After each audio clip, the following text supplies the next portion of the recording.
हमारी सरकार बने तकरीबन 2 वर्ष का समय हिमाचल प्रदेश में होने वाला है और इन 2 वर्षों में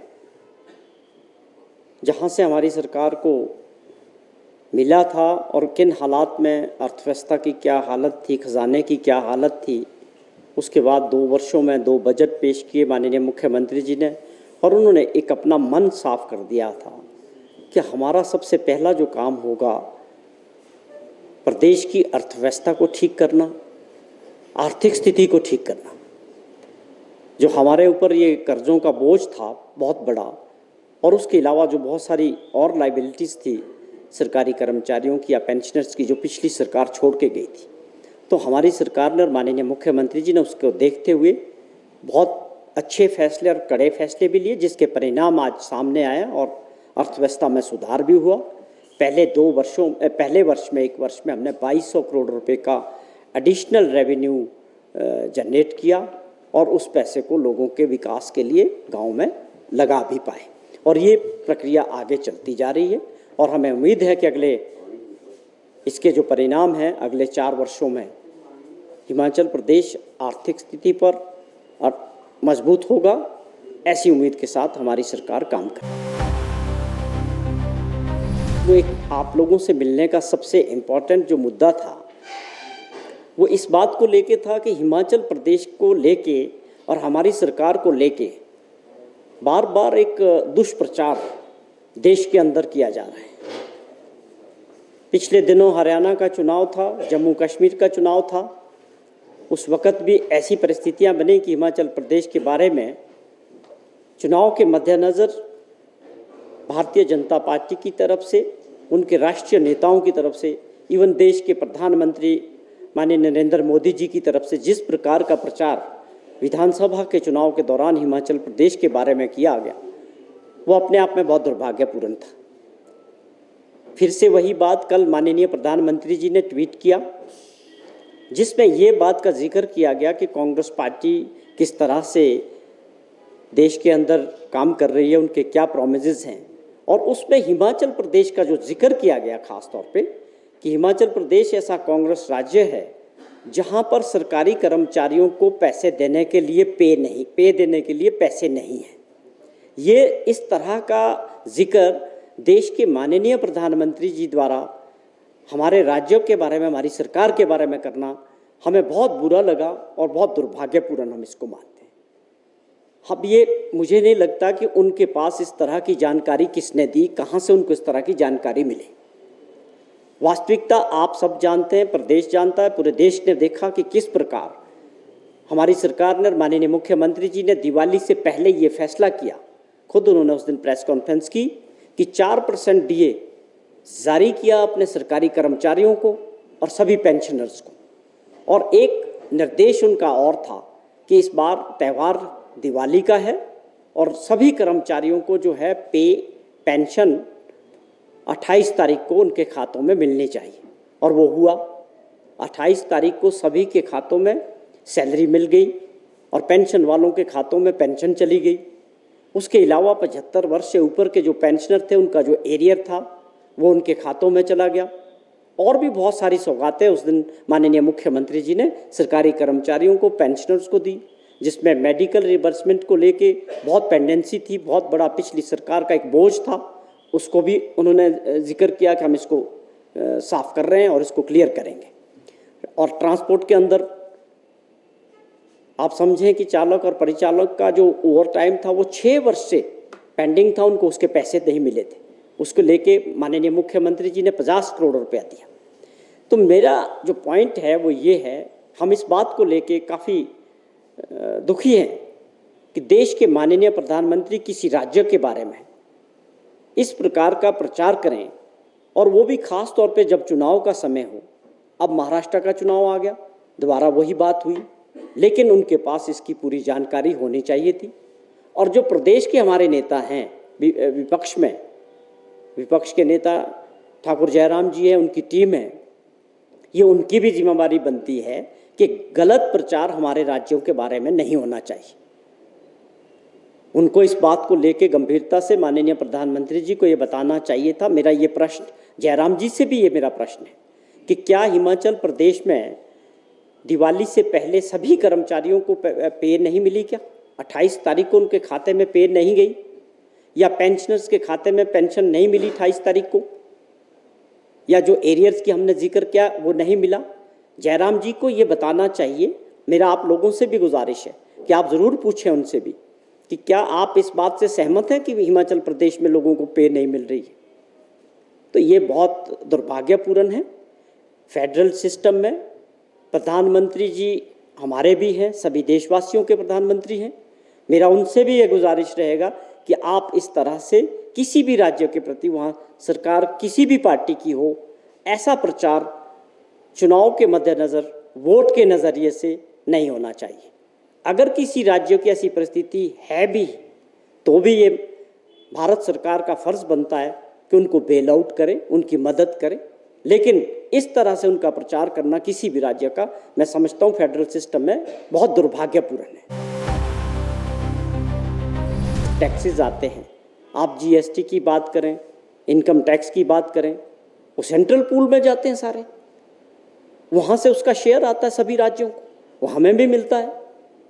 तो ये एक जिम्मेवारी है फेडरल सिस्टम में भारत सरकार की कि राज्यों के जो इंटरेस्ट है उनको देखभाल करना, उनकी मदद करना। आप इस बात का जिक्र तो खूब कर रहे हैं कि जी वहाँ सैलरी नहीं है, वहाँ ये हालात है कि सब लोग सड़कों पे घूम रहे हैं, किसी के पास काम नहीं है, किसी को पेंशन नहीं मिल रही। क्या आपने जब आपदा आई तो देश के माननीय प्रधानमंत्री जी ने 75 लाख लोगों के साथ खड़े होकर क्या उनकी मदद की? आपका ये फर्ज बनता था कि आपदा के समय हम एक पहाड़ी राज्य हैं, स्पेशल कैटेगरी स्टेट हैं, हमें मदद मिलनी चाहिए थी। हमने 9,000 करोड़ से ऊपर के जो भी हमारे क्लेम्स थे वो भारत सरकार के पास भेजे, उनकी टीमें आई, वहाँ से 2-3 दौरे किए, आपने कोई मदद नहीं की। तो ये चीज़ें गलत बयानबाजी के ज़रिए हमारी सरकार की और प्रदेशवासियों की इमेज को ख़राब करना, और वो भी तब जब वो फैक्ट से बिल्कुल उस पर कोई फैक्ट्स नहीं। क्या कोई इस बात को डिनाई कर सकता है कि हिमाचल प्रदेश में अक्टूबर की सैलरी 28 तारीख को नहीं मिली है? और जहाँ तक ये प्रोपेगेंडा किया जा रहा है कि हमारी आर्थिक स्थिति खराब है, ये बिल्कुल गलत है। हमारी आर्थिक स्थिति में कोई भी दिक्कत नहीं है। ये माननीय मुख्यमंत्री जी ने इसका जिक्र भी किया है कि हमने अपने ट्रेजरी को ठीक करने के लिए जो एक आवश्यक कदम थे वो उठाए, और आज हम इस बात को है कि हम सैलरी भी दे रहे हैं, और आगे प्रयास है कि जो और देनदारियां हैं, एरियर्स हैं, उसको देने का प्रयास कर रहे हैं। और विकास की दृष्टि से प्रदेश को आगे ले जाने के लिए किसी प्रकार के बजट की कोई कमी नहीं है। और मैं हैरान इस बात का हूँ कि हमने विधानसभा के अंदर 58,000 करोड़ रुपए का बजट पेश किया और बजट पास किया। जो इस बात को समझता है कि जब बजट में सारा जिक्र है 24,000 करोड़ रुपए की साल की हमारे ऊपर सरकारी कर्मचारी और पेंशनर्स की जो देनदारियां बनती है एक साल के अंदर, उसमें बजट में उसका जिक्र था, वो बजट पे पास हुआ था। किस तरह से, किस आधार पे हरियाणा के अंदर भी भाजपा के बड़े नेताओं ने और ख़ास तौर पे देश के माननीय प्रधानमंत्री जी ने इस बात का जिक्र किया कि हम कोई दिवालिया थोड़ी हो गए हिमाचल प्रदेश। हमने बजट पास किया, उसमें प्रोविजंस है, हमारे पास रेवेन्यू आ रहा है, हमारा शेयर्स आ रहा है, वैट का आ रहा है, लोगों से आ रहा है, हर तरह से आ रहा है। तो ये वोट की राजनीति के लिए ख़ास तौर पे जब देश के प्रधानमंत्री जी जिक्र करते हैं कि 1 नेशन 1 चुनाव की बात करते हैं, और जब वास्तविकता उससे भिन्न है। अब आप देखें जम्मू कश्मीर का, हरियाणा का, या दिल्ली की बात करें, या महाराष्ट्र की, या झारखंड की बात करें, ये सभी राज्यों के चुनाव हमारे हिसाब से जो पहले होता रहा, इलेक्शन कमीशन 6 महीने के अंदर जो भी चुनाव होता है जिस भी राज्यों का, उसको हमेशा क्लब करता है और इकट्ठे चुनाव कराता है। ये पहली बार ये देखने को मिला कि अलग अलग राज्यों के 6 महीने के अंदर वाले चुनाव को भी अलग अलग समय में किया जा रहा है। तो एक तरफ आप कहते हो कि एक नेशन होगा, एक चुनाव होगा, 6 राज्यों के चुनाव आप तीन समय में करेंगे। तो ये अपने आप में ये दर्शाता है, जो संस्थाएं हैं लोकतंत्र की सबसे बड़ी ताकत है, इंस्टीट्यूशंस हैं, वो अपने विवेक से काम नहीं कर पा रहे हैं या दबाव में काम करते हैं, जो अपने आप एक लोकतंत्र के लिए बहुत गलत परंपरा है। मैं समझता हूँ लोकतंत्र की तो ताकत ही, जो संस्थाएं हैं वो लोकतंत्र की ताकत है। तो ये हमारा ये था कि हमारी किसी तरह की, हमने सरकार बनी, जिन गारंटियों का जिक्र किया, हमारी सरकार में आते ही उन गारंटियों पे काम किया।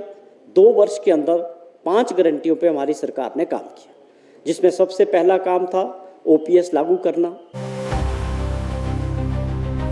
ये वो चीज़ें हैं जो उसमें साफ तौर पे दिखता है कि ये व्यवस्थाएं जो चली आ रही थी उसमें जो बदलाव किए जा रहे हैं वो सामने, आप लोगों के सामने, प्रदेशवासियों के सामने। जो लोग वोट की राजनीति के लिए हिमाचल प्रदेश को कोट करते हैं बार बार गलत तरीके से, गलत जानकारी के आधार पे, मैं उनको ये भी बताना चाहता हूँ कि जब हिमाचल प्रदेश को सरकार को कराने का ऑपरेशन लोटस हुआ, उसके बाद हिमाचल प्रदेश के लोगों ने दोबारा 40 विधायक कांग्रेस पार्टी के किए, आशीर्वाद दिया, तो प्रदेश की जनता क्या चाहती कि कांग्रेस की सरकार सुखविंदर सिंह सुक्खू जी की अध्यक्षता में आगे काम करे, लोगों की सेवा करे। मैं समझता हूँ लोकतंत्र में लोगों की भावनाओं का कदर होना चाहिए, उस बात का भी जिक्र होना चाहिए कि आप लोगों ने क्या प्रयास किए, धन बल के जरिए, एजेंसीज के जरिए सरकार गिराने का प्रयास किया, लेकिन उसके बावजूद लोगों ने जो है कांग्रेस पार्टी को 40 के नंबर पे दोबारा बचाया। तो ये बातें हैं जो अपने आप में बहुत गंभीर है। और मैंने जो जिक्र किया था कि गारंटियाँ हमारी 5 गारंटियों पे 1500 रुपया महिलाओं को इंदिरा गांधी सम्मान निधि की योजनाओं का मिल रहा है। उसको अभी डोडरा क्वार में गए, वहाँ पर आप लोगों ने देखा कि जितने भी महिला थे उनको 1 साल का पूरा पैसा वहाँ मिला। उससे पहले 2,71,000 ऐसे महिलाएं थी जिनको 1,1100 मिलता था, उसको 1500 किया। तो ये योजनाएं आगे बढ़ रही है। मुझे समझ नहीं आता कि विपक्ष के नेताओं को, विपक्ष के लोगों को केवल एक विरोध करने की बीमारी लग गई है कि विपक्ष का काम केवल विरोध करने का नहीं होना चाहिए, सकारात्मक विरोध होना चाहिए। प्रदेश के विकास के लिए, प्रदेश के हित के लिए विपक्ष को भी साथ होना चाहिए। उनके कोई सुझाव आएंगे, जयराम जी की कोई चिट्ठी आएगी माननीय मुख्यमंत्री जी को, उसमें प्रदेश हित में अच्छे सुझाव होंगे, उसका स्वागत किया जाएगा। पर ऐसा 2 वर्ष में हुआ नहीं कि कोई सुझाव आया हो जनता के हित में। तो मैं समझता हूँ कि एक सकारात्मक राजनीति होगी जिससे प्रदेश का विकास होगा, और हम उसके लिए सभी, चाहे विपक्ष में लोग हैं, सत्ता पक्ष में लोग हैं, चाहे वो मीडिया के लोग हैं, चाहे वो प्रदेशवासी है, अगर हमें हिमाचल प्रदेश को आर्थिक स्थिति से मजबूत करना है आने वाले पीढ़ियों के लिए, तो ये बड़ा ज़रूरी है कि उसमें सब लोगों का सहयोग होना बहुत ज़रूरी है।